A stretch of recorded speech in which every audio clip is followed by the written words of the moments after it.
This podcast is brought to you by RPM Studios, located at 1027 Camels Run Road in Carnegie, Pennsylvania. RPM Studios offers a full line of digital media production services, such as podcasting, live streaming, video production, post-production, multi-track recording, digital graphics. For more information, please check out our Facebook page at www.facebook.com/RPM Studios. Now on with the show.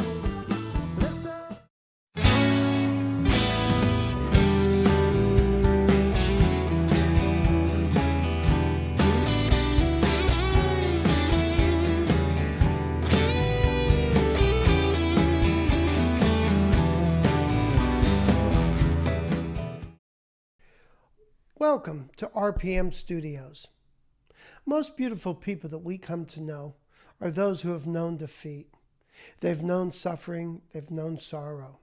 They've known loss, and they have found their way out of the depths of despair. These people, like Bill Strickland and Marty Ashby from the MCG Jazz, have a deep appreciation for the gifts they've come to possess. An understanding of life that fills them with compassion, gentleness, and deep loving concern for the people that they hold close to them in their lives, in their community, and all the musicians that they have touched. Beautiful people don't just happen.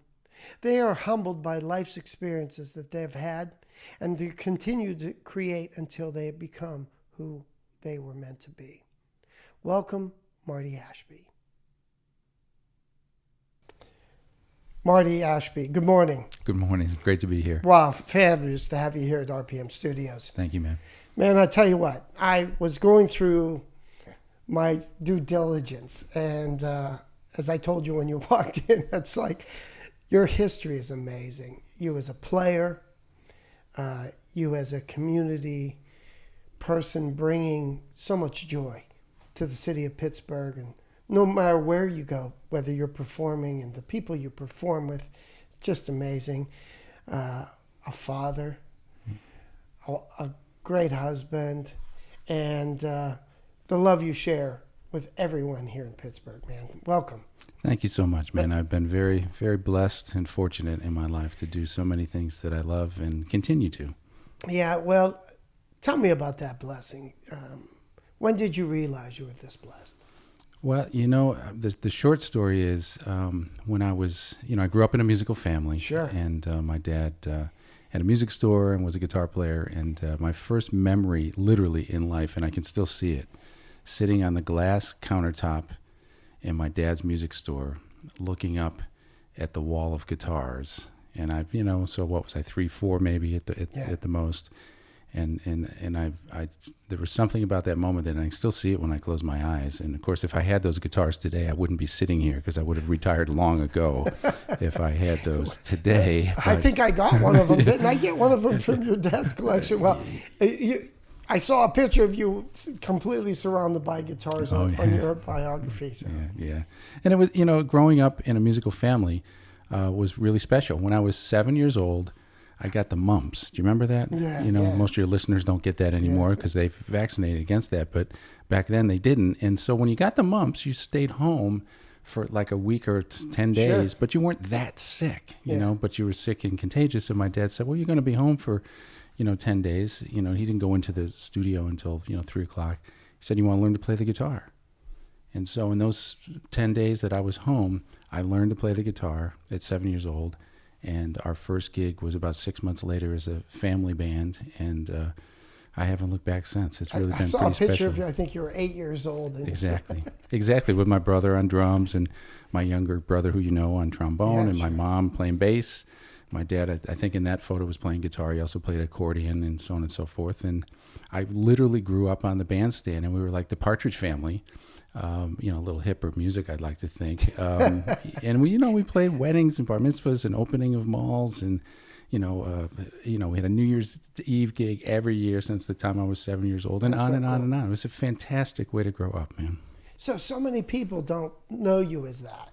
So many people know you as the producer. Sure. But before we go there, what I found was amazing is you graduated high school a year early. Yeah. You went to Ithaca College. Mm-hmm. You were on a scholarship. Mm-hmm. Was it a jazz scholarship? In fact, it was the Chuck Man Jones Scholarship. Wow. believe it or not. Oh, yeah, he's from New York, right? He's right from there, Rochester. Yeah, exactly. And my teacher, Steve Brown at Ithaca, Sure. knew Chuck well, and there was a scholarship in his name, and I was fortunate enough to get that scholarship, because at the time, there's no way that my family could have afforded sending me to a school like Ithaca College. So I was very lucky that way. Wow. So when he came to play, how many times has he been here? At least twice, right? Yeah, Chuck's been to the Guild several times Yeah. and done other things for me over the years. Yeah. So I can't imagine him seeing you as, the position you're in as the executive producer of MCG Jazz, and knowing you were a recipient of his scholarship. I mean, that must be a really rewarding moment right there, right? Yeah, it was fun. We did talk about it the first time he was at the Guild, and he smiled and and kind of had to go back in his memory about the scholarship, in Sure. his name there, and he did, and it was very exciting, and I was fortunate because, as you said, I only had 3 years of high school, because I knew from 7 years old that I wanted to be a musician. I wanted to be in music. And I was fortunate enough to be academically, pretty smart, and could graduate high school in 3 years, because high school was boring for me. I wanted to get at it, man, and right. get doing what I do. I know. I could see that. So you graduate college. Now you go to New York City, and you're playing in bands there, right? And you're with Cleveland Orchestra. So you're circling the globe here a little bit. Then you land a job with the Pittsburgh Symphony Orchestra, correct? What were you doing there? Well, the way I got there, which is the interesting story, I think, is that when I was in New York playing, on the street in front of Bryant Park and playing little clubs and, Right. All kinds of stuff, and a lot of weddings and Right. wedding bands and all that, as we all know that we have to do that. All along I was producing jazz festivals. I started in Ithaca before I left, the first Ithaca Jazz Festival, and produced that for 3 years, and did a lot of other things and was booking my band. And so I was kind of learning the jazz ropes and producing on the side. Sure. When I moved to New York for my third job of the day, right? I saw a little ad in the Village Voice that said, "Sell the New York Philharmonic," and I thought, well, man, I got a music degree. I love classical music, so I went and applied for this Sell the New York Philharmonic gig, and I'll never forget. I was in the elevator at Avery Fisher Hall, right, in Lincoln Center, And there, right? The Blind Boys of Alabama played there. there. Of course, it's Yeah. a beautiful, Yeah, right? yeah. So I'm in the elevator and I'm going up to the fourth floor, or whatever it was, and there was a kid, about my age actually, in the at the time, in the elevator, and he had a big stack of music, and I said, "Hey man, what do you do, man?" And he said, "Well, I'm the cat that puts the music on the stands for the musicians." He was, in fact, the assistant librarian. And I thought to myself, that's a gig? I mean, for real. Right, sure. I mean, I didn't get it. Right, That there's right. 4 floors of people that took care of these musicians. Yeah, sure. And so to make a long story short, I got the gig, and it was selling subscriptions over the telephone. That's what the gig was, in the evenings. This was my third job of the day. I was producing some festivals and things during the day, and doing all kinds of stuff, and playing gigs, and working at a jingle house, and blah, blah, blah. And I moved through management very quickly, and ended up going to the Cleveland Orchestra, and I did stuff with ballet and dance companies and so on and so forth. And what I was doing is learning what I call the OPAs, the other performing arts. Yes. There's jazz, and then there's opera, theater, ballet, symphony, orchestra, Sure. all that stuff. And I was really trying to learn how they market, how they use fundraising development. There's strategies for subscription sales marketing, all this stuff. And I was just testing it out in little jazz events I was doing. And finally ended up, as you said, with the Pittsburgh Symphony in 1985. So, it's almost like the Ruddles, where the guy says, I heard the Ruddles, I picked up the guitar, and I've been broke ever since. Yeah, exactly. I was working on the railroad, right? So you leave the Pittsburgh Symphony and take a 50% pay cut to go with Bill Strickland. Yeah, it was. What was happening there? I mean, that had to be a real challenge, because at that point, were you married? No. You weren't married yet. Yeah, wasn't married yet. Okay, so you were a single cat just hanging out and working through the music scene. Mm-hmm. So you meet Bill. Tell us a little bit about that. Well, It was an amazing experience. It was 1987, and Emily Remler, who was a great guitarist, who we lost way too early, was living in town at the time.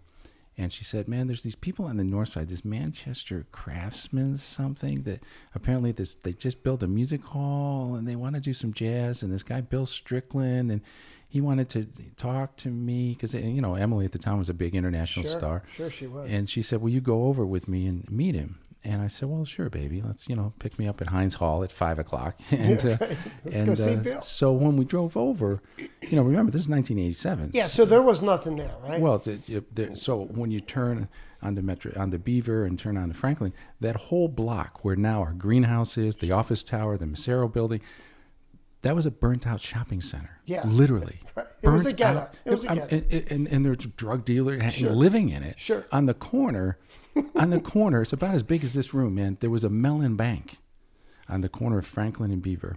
It was as big as this room, and they'd buzz one person in the bank at a time. True story. And I said to Emily, I said, man, what, baby, where are you taking me? And so we turn the corner, and we get to this. It literally, Ron, I can still see it. It was like a beacon of light. Yeah. The building was brand new. Yeah. The cement, everything was shining. And I looked at this red brick building, and so we drove in, and I walked in and said, man, there's a deja vu thing happening already. Yeah. Light pouring in the building. You've been there, right? Sure, of course. And so times. Bill gave the tour, all different programs than we have today, of course. Right. We were still doing bricklaying and things like that in the trades. And we get to the music hall, and Bill says, I built this music hall because jazz music saved my life. And I built this music hall to do jazz, but I don't know anything about that. So wait a minute. You walk into this jazz hall. There were no concerts yet, right? No. What did you see? The future. Literally.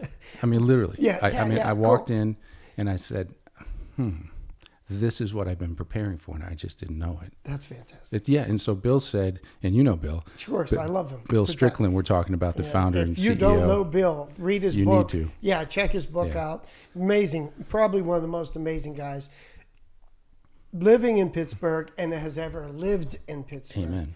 So, that's a blessing in itself. And that's why I was going there, because, you're leaving this great job with the Pittsburgh Symphony. Yeah. Okay.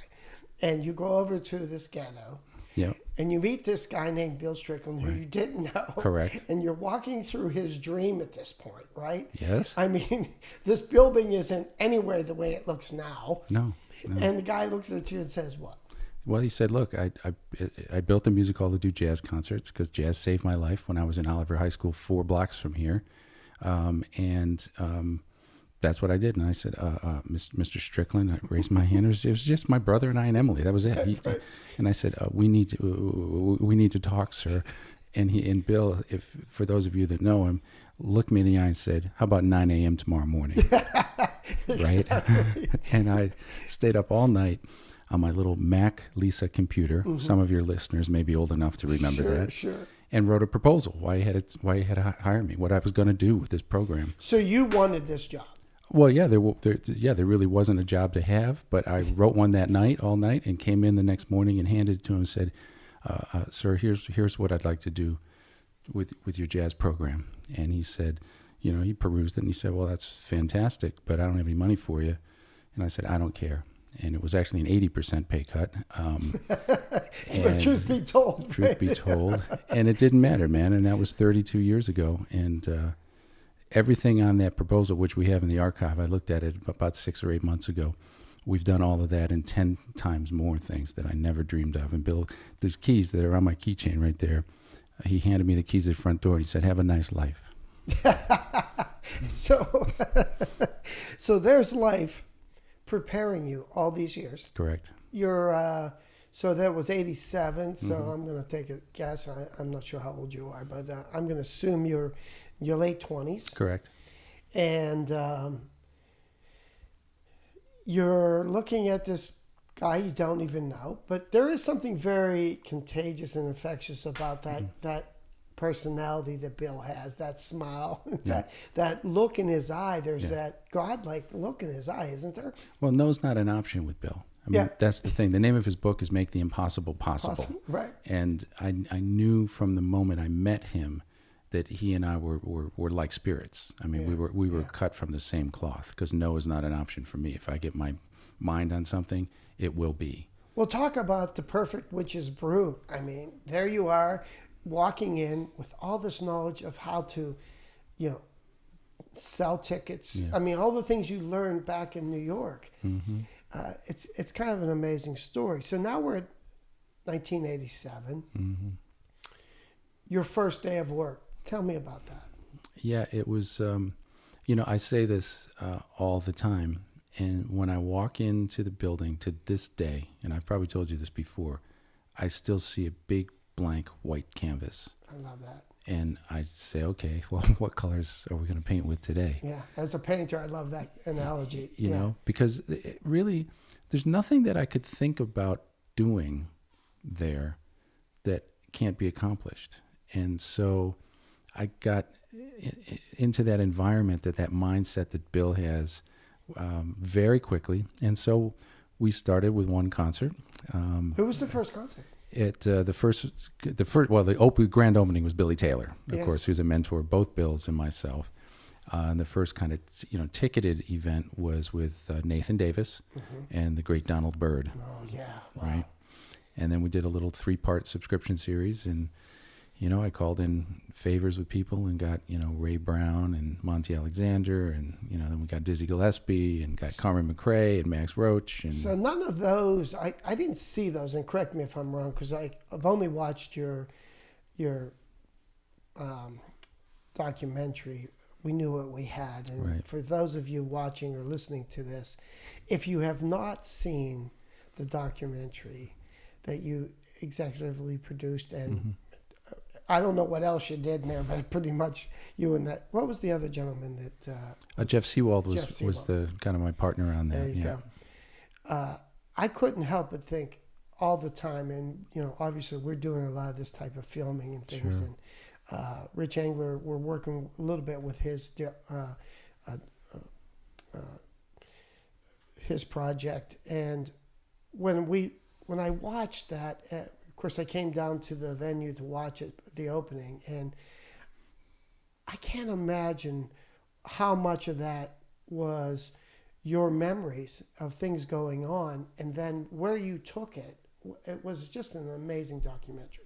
Well, thank you, man. I mean, again, if those of you listening or watching, if you have not seen that, it's still airing, right? It still airs on PBS for the next 2 years. It's We Knew What We Had, the greatest jazz story never told, which was something that we just completed, in fact, this last year, and it's largely all about Pittsburgh. I mean, it's there's the card. It's it's the greatest Pittsburgh jazz story ever told. You know what? That completely blew me away. And one of the things that blew me away about the documentary was how Pittsburgh was set up so perfectly with the rivers that brought the jazz musicians from not only New Orleans and all those areas, but the people that were working in the plantations and things down in Virginia, and they came up, and how that melting pot happened, and how many jazz musicians like Joe Negri. Right.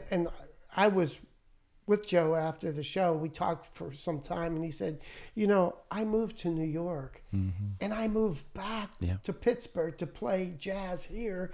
That's why I loved it, because there was not the same vibe. And he said, when we lost the Hill, everyone thought we lost jazz, and we almost did. And he credits you guys for keeping things alive. And I mean, hearing that from Joe Negri. Yeah. I mean, I love that cat. He's so cool, no, he's isn't a he? very special man. Very special man. And there's a lot of folks like Joe, like Roger Humphreys, like Johnny Costa, Walt Harper, Nelson Harrison, Dwayne Dolphin. I've got a whole Danny Kahn. I mean, there's a whole list of really world-class musicians that could have been playing anywhere, and they decided to either stay or come back. Like Johnny Costa came back, he's on the road a lot, and he said, no, I'm just going to stay in Pittsburgh. And then, of course, the Mr. Rogers thing happened, and the same thing with Joe. Roger Humphreys could play with anybody anywhere in the world to this day. Yeah. And he decided to stay in town. It did many others, and that's Georgie part Benson, of what we tell. Yeah, he comes back. He comes back periodically, and he's one that left, but reveres Pittsburgh. When we did the interview, I did the interview with George at his house in Phoenix for the film. And, this is a great short story is, his handler said, all right, Mr. Benson has 20 minutes. And so we got the gear all set up in his house. And he was the last interview. It took me 2 years to get it. Just scheduling, that's all. It's not like he didn't want to. It's just being the right time, right place, and, things changed. And so George came out, and he was very gracious, and he sat down, and I knew what I needed to get out of him because the rest of the film was pretty much done. And the first question, a half an hour later, his answer was a half an hour. 2 hours plus later, he said, any other questions? Anything else you want? He told these amazing stories about, little Roger Humphreys and he were kind of growing up at exactly the same time. He told this great Joe Negri story I have to tell your listeners because it's delicious. Please. So he and Joe were friends. It was little Georgie Benson to Joe because, George is younger than of course, Joe Negri. And George told the story. He came back to town. This is after Breezin'. So he said it like this. He said, so I was a big star by then, and he came back to town. And for whatever reason, he and Joe, they were going to go together to the grill. So it would have been the new grill, but to the grill to see somebody that they both wanted to see or a friend or whatever. And George said, so they walked into the grill and everybody went crazy for Joe Negri. He said, I went and stood in the corner. And they're saying, oh, look, it's Handyman Negri's here. And they were going crazy. And George said, and I just stood in the corner and watched everybody go over to Joe. I love it. What a great story, I love right? it. Well, I was blessed to be able to be at Joe's Duquesne University award. They named a street after him, and Joe Negri Day and all that. And what a wonderful thing to see he and his wife. And, they're still a lovely couple. And I just saw him recently. It just seems like he never ages. I mean, how old is he? He has to be. Well, 90, if I tell, he said he would shoot me. So I'm bound by law to not mention. But was he part of the? Do you know if he was part of the new film that Tom Hanks came in with the? For the Mr. Rogers thing. Yes. I believe that he had some involvement. I do know that. I'm not exactly sure what it is because they're all very hush-hush about it all, about who's doing what in it and stuff. But I'm sure that he had some involvement as well. He should. Really a great guy. If those of you who have never heard of Joe Negri, which I'm sure there aren't too many, but if you haven't, check out some of the guitar playing of this man. And he's attributed to creating the first jazz guitar course at Duquesne University and spread that educational guitar education around to these. Because when you were in college, there really wasn't a guitar jazz course, correct? I mean... Yeah, well, when I went to undergrad, which it was late 70s, 78, 79, you couldn't be a jazz guitar major at Ithaca College. I think at the time you could at Berkeley and maybe North Texas State. I'm not sure. So I was a classical guitar major, and I also played tuba. But there was a lot of jazz courses you could take. But I couldn't technically be a jazz guitar major when I went to undergrad. Yeah, there was a lot of people that stood up at his inauguration of that and said that he was the pioneer of creating a jazz guitar course for the major colleges. I found that really amazing. The kind of thing that he had. And special. And the TV show with Mr. Rogers really added to his fame to be able to bring that kind of thing and it happened here at Duquesne University here in Pittsburgh. Well, and for me, man, in making the film about these great Pittsburghers like Joe Negri, I got to kind of get up and close and personal with all these cats that not only stayed in town, but the ones like Errol Garner and Mary Lou Williams and Ahmad Jamal and all these people that left town that were just they are the people that changed jazz as we know it. There's so many of them from Pittsburgh like Joe and the rest of them. And it was really a real honor and I got a PhD in Pittsburgh jazz, but it ended up being, a PhD in jazz in general. and the legacy and history of this music, so much of it germinated. Billy Strayhorn, Stanley Turrentine, Kenny Clark, Art Blakey. I mean, my God, it's unbelievable. Right. Right? Yeah. I'll give you 30 names, and they're all at the same level. Sammy Vestico. I mean, it's That's what I loved unbelievable. about your film. It blew me away. I walked away thinking, Pittsburgh, man. Wow. Right. What a blessing this place is. Billy Eckstein, for heaven's Billy. sake. I mean, it's unbelievable, Yeah, right? Dakota State. And I mean, the names just go on and on. Roy Eldridge. And they're all at this level. And what we noticed that I think Monty Alexander pointed out in the film is that, like Ray Brown, they're all entrepreneurs in their own way, too. They were all great business people. In addition to being musicians that changed the music forever, they also knew how to really get work, how to stand up for the work. Yeah, wow. Really Yeah. interesting that so many of them, like Ahmad and Ray and Errol Garner, these people were great business people at the same time. Yeah, It's and fascinating. they crossed that black and white barrier, too. Oh, totally. All those guys, people, women as well. So that leads me to saying about your archives now that are being held as probably one of the greatest archives ever in jazz music. I mean, some of the concerts that you've recorded over the years. Yeah. I mean, it goes on and on and on, too. Yeah. So now I'm hearing about all these things about, wait a minute, Pittsburgh MCG Jazz Archives, where you have over 300 and some shows of the various artists. A lot of them not even alive anymore. Yeah, unfortunately. I mean, you didn't know it at the time, much like what the documentary was saying. We knew what we had, but right.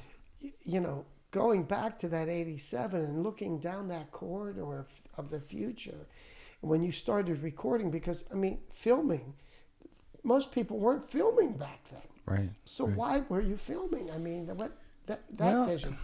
Again, Bill Strickland had the presence of mind when he built the building to put in an old, at the time, a new 8-track recorder and a 2-track recorder, reel to reel. Man, we started on reel to reel in '87. I think you still have it up in the back. Yeah, sure we do. Yeah, that's cool. And so we started kind of capturing every concert for the archive of the school.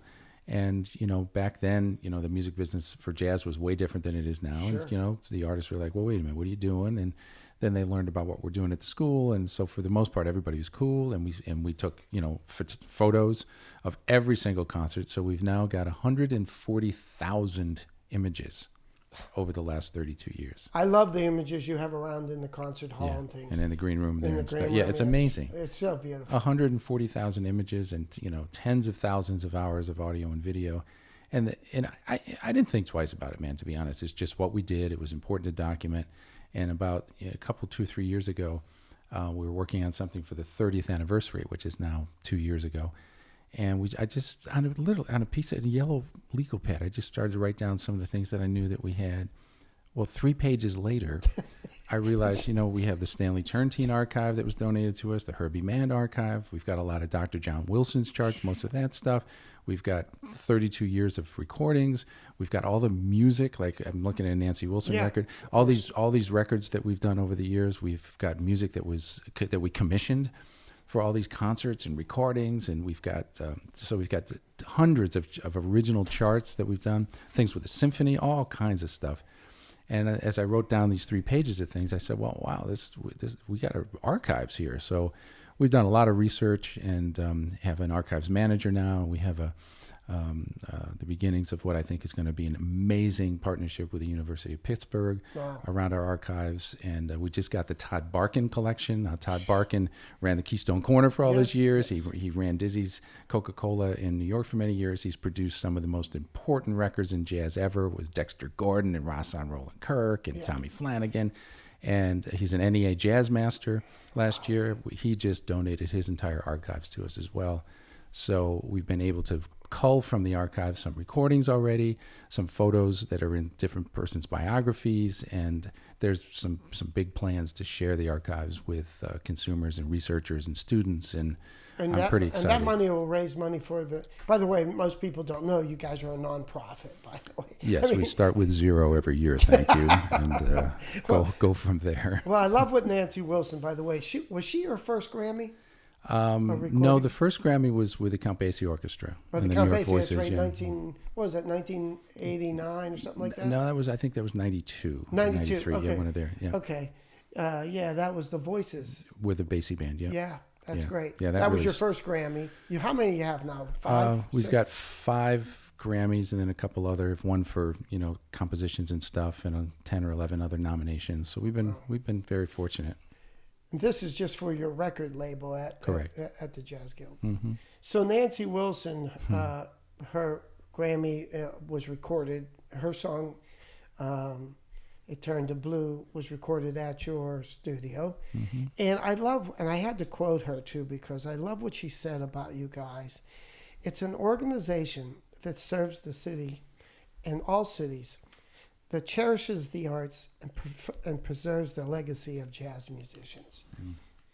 That's a pretty amazing statement to come from a musician of her. She nailed it right there. I mean, I thought that was really a great thing to say. Yeah, she's a special lady. That's for sure. Your mission statement to preserve, present, and promote jazz. Mm-hmm. So you and Bill are sitting around. Who came up with the mission statement? That was me. I kind of coined that, I think, a year or so into what we were doing. And for me, Ron, it's frankly made my job so easy, because everything that comes across, my desk or phone call or now email or whatever it is, all I have to do is look at our mission statement to preserve, present, and promote jazz, and then it makes it easy for me to decide if we do it or not. Yeah. Yeah, right. so If cool. it doesn't fit, because you get people want to do stuff with you all the time, and if it doesn't fit into there, then it makes it easy. Then we don't do it. We just don't. We just don't do play it in that space. You know, and it's so clear, and no one gets sideways with me when I say, "Well, yeah, this is what we do." Yeah. And that doesn't really fit that, and so it's really been very useful tool for us to keep us focused, and I think that's why we're having such success. Because we stay in our channel, we stay in our lane. We do what we do best, and we stick with our core competencies. And, early on, I will admit, at the Guild, I was, because the funding back then was different. So I had a poetry series, I had a classical music series, I had a smooth jazz series, we had a little film series. I had all kinds of stuff for maybe the first 4 or 5 years, trying to find our way. We knew we were going to do jazz. But we thought, well, it's a good size, 350-seat music hall. Let's try some of these other things. And I could get some sponsors. We had an amazing poetry series for a while and some other stuff like that. And then eventually it's like, you know what? We need to do this deep and rich, right? As opposed to being narrow and wide. I want to go, wide and shallow, I should say. I want to go narrow and deep. Yeah. So we went narrow and deep in jazz, and we've stayed there for at least the last 25 years. Well, it's been said that you might have the world's most amazing archives at this point. Well, there's a lot of great archives out there. I've done a lot of work with the Smithsonian and some other places, and there's a lot of interesting archives out there.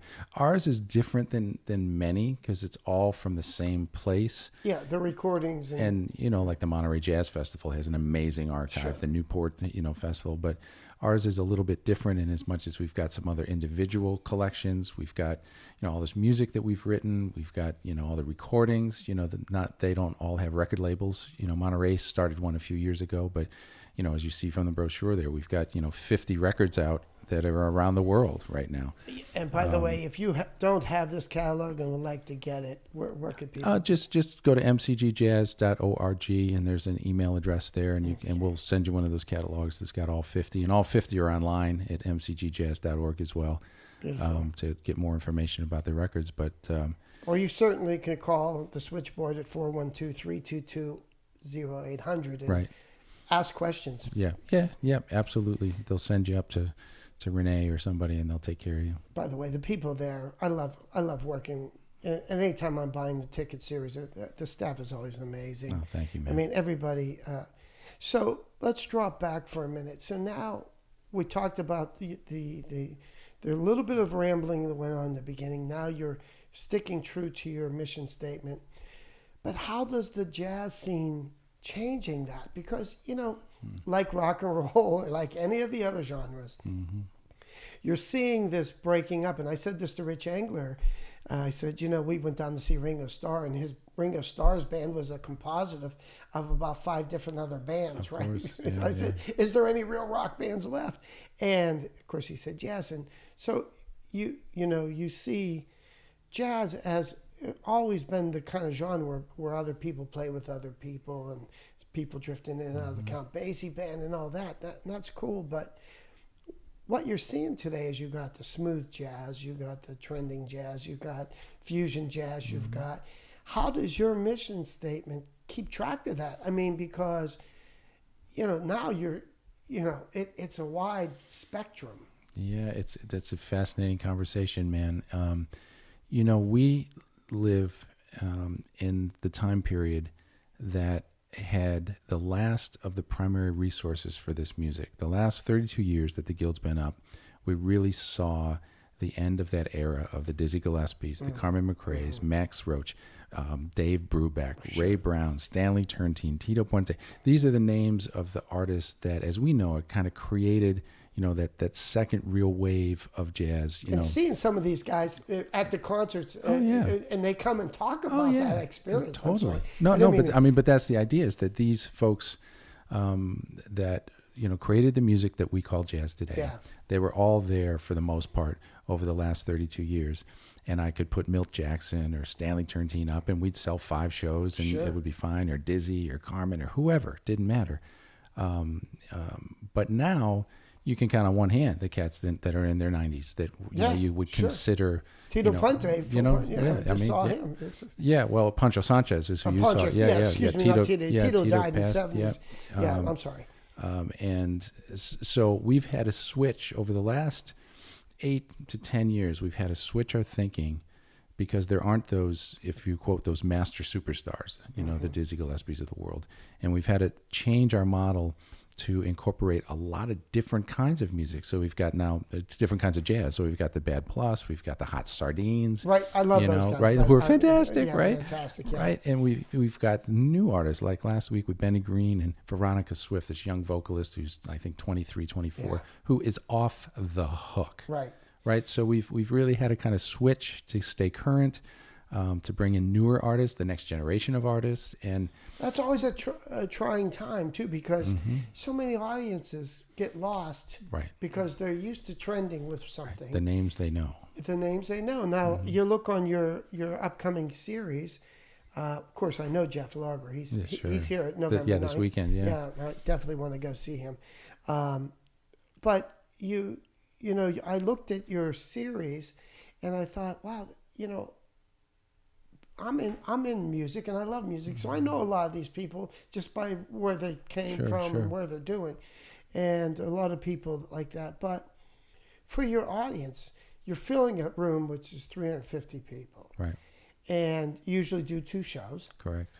And a fabulous venue, by the way, for those of you listening. If you haven't been to this venue, you have to go down and see a show here. It's the most intimate place, most comfortable seats, the most warming. You feel like you're right there with the band. Yeah. There's not one seat in that entire venue that is a bad seat. No, absolutely. Fabulous. But what are you going to do, or how are you acquainting these old venue goers to your new situation in music music history, I'm going to call it now, because we're watching smooth jazz. Do you guys look at each other? I guess you do the picking of the bands. Am I right on it? Correct. So do you say to yourself, well, I need 3 smooth jazz guys? Are you going to the various genres, or? Yeah, it's a really creative process. I try to have a nice balance of some of the favorites, the Monty Alexanders of the world that you just know are going to be so delicious and everybody's going to love. Yeah. Sprinkling in the Victoria Swifts and Veronica rather, and then the Paquito de Riveras, some of the legends, in with the Bad Plus, who's now been around for a few years, but they're not, at the level of a Monty Alexander yet, or, it is an interesting recipe every year.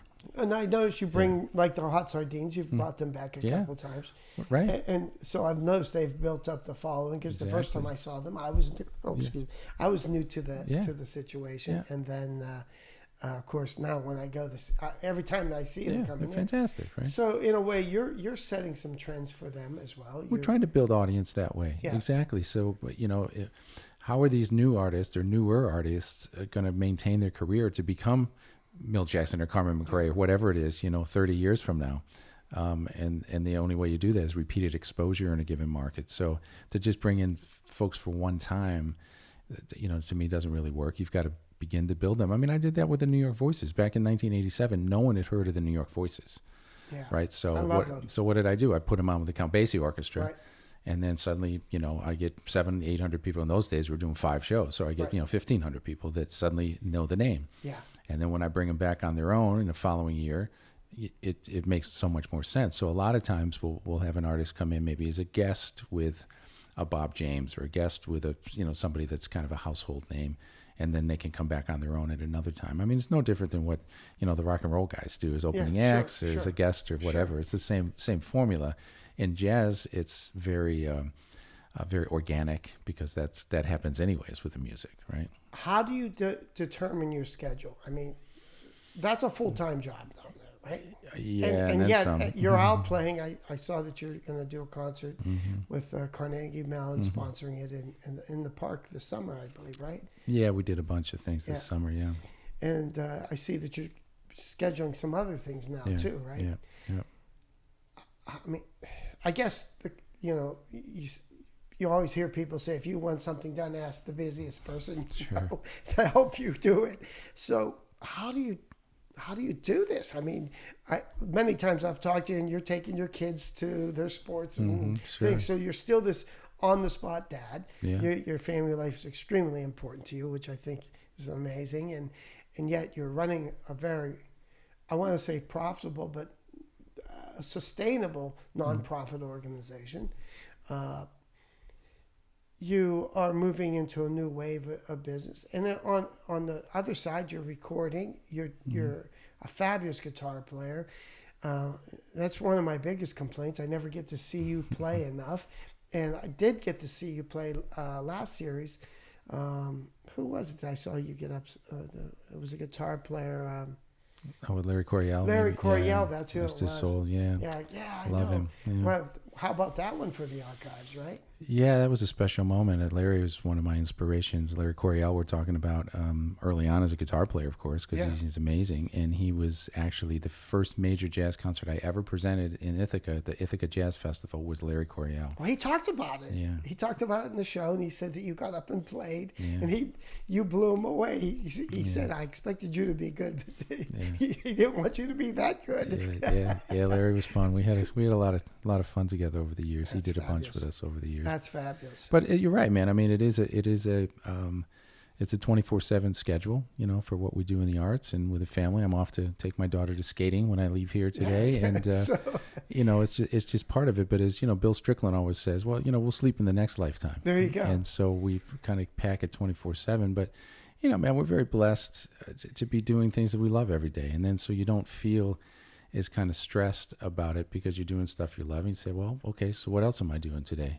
I get bored really easily, so it's good to stay busy. Fabulous. Well, with that in mind, I really feel blessed that you came in today. Thank you, man. My honor. You're a great friend, and I love you as a brother, and I just can't thank you enough for all the things you do in Pittsburgh. I mean, you're everywhere all the time when people ask you, and certainly this is one of them. I want to thank you for sharing your time with us. My pleasure. Anytime, Ron. Take care, sir. Thank you. Bye-bye.